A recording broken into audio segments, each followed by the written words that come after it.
Kia ora, I'm Alice, and today I'm going to show you how to play a famous New Zealand waiata called Tutira Mai Nga Iwi.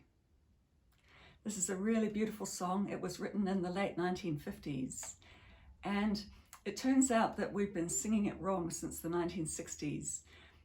A couple of years ago, the family of Canon Huata came forward and pointed out that a couple of the lines were wrong, the lyrics, and some of the melody as well.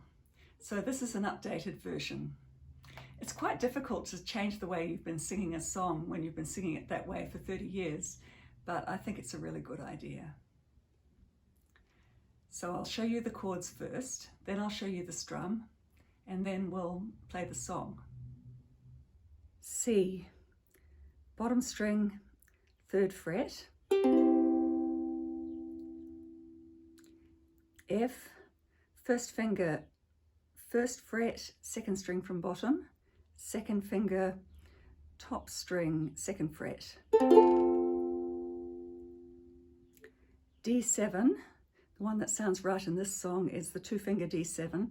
So 1st finger, 2nd fret, top string, 2nd finger or 3rd finger, could be either second in the 2nd fret, 2nd string from bottom.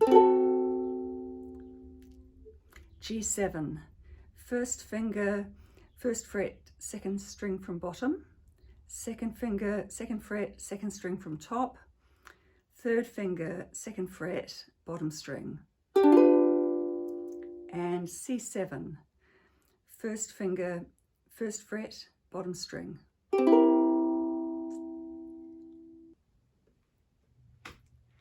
The strum for this song is the basic folky strum with a swing. So down, down, up, down, up, down, up, down, down, up, down, up, down. 1, 2, and 3, and 4, and 1, 2, and 3, and 4, and 1, 2, and 3, and 4, and 1, 2, and 3, and 4, and the count-in is 1, 2, 3, 4. Toru, fa. So, you ready to start? Toru, fa, Tūtira Mai Nga Iwi, tātou tātou Tūtira Mai Nga Iwi, tātou tātou Whaia te mara matanga.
So that's how to play Tūtira Mai Nga Iwi. See you in the next video.